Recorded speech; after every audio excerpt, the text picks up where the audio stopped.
Mai ononiwe, mai Patiwe. Mai Pati, aungandichichirawo nini? Mari yangu inenge nini? Kumabhengi enyu nini? Emuno enyu eJoni unono. Anga kuti ndakazwa kuti kwai vanochicha nini mari dzeshe dzekunyika dzeshe pashi rineri. Kwai ndakazwa nini vantu veireketa ya. Magombo ndakamazwa kuti vanochicha mari dzeshe.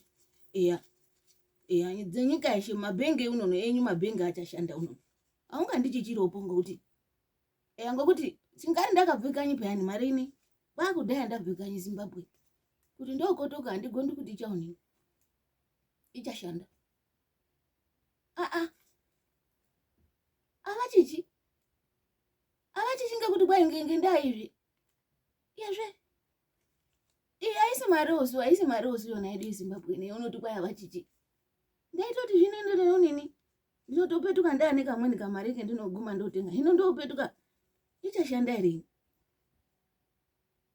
Usadaro zvewo enda umbobvunza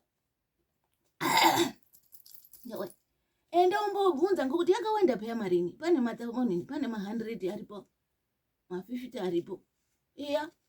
Unomboedza zviro zviedzwa. Mai Pati unorekete kuti chini zviro? Mari yakati hoi marini pe. Zvokutoti izwa ukagumeyo kona kumabhengi ekwenyu munoshandisana. Vanokona kutoiona kutoiongorora kutoona kuti marini yakatonaka. Potse kutozoikoperawo kutoda kutoshandisa yakatoda kudai. Yemuno ngoti maranza avo tari kutotsvake maranza avo avanoshandisa muno. Dai unayo wayotoona kuti iyi yedu yakaseja. Yakambanaka maningi. Imboenda wedza mai Pati. Amuna tingaremba ndochega. Baba angu dziya wewe ngandibhira kuti kwai vangati kwai ayo nini. Avachichiyo yeZimbabwe. Dzenyika yeshe veichicha pashi rineri. Woti kwai Zimbabwe avachichi ngendai. Kube tinoshandisa yakwedu yo yenyayo nini. Vantu venyairamba asi ndiona mari yakona. Irakiti. Gumo renyu rakadai riri. Itepo kuti uende kuzotoichicha handichaipetudzi mumukamo muno. Handichaikotoda unombozama. Unombozama kuona kuti aingaonenere. Ngandisungirire hapana apa kuti usati wade kuenda iwo. Uzoti zuwa rounoenda unenge uri uni. Unenge wakasunduruka wondibvira.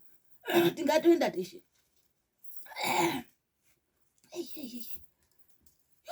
Uri mushando chini chakadaro chamana.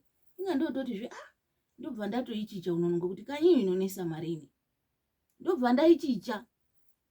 Ngokuti vantu unonesana navo ubhira kuti kwai mbuya Pati mari yenyu ine aichatoti atishandi kubva pamwakaitoende Joni kwenyu kukisimusi makatozononoka. Haidi katika reme.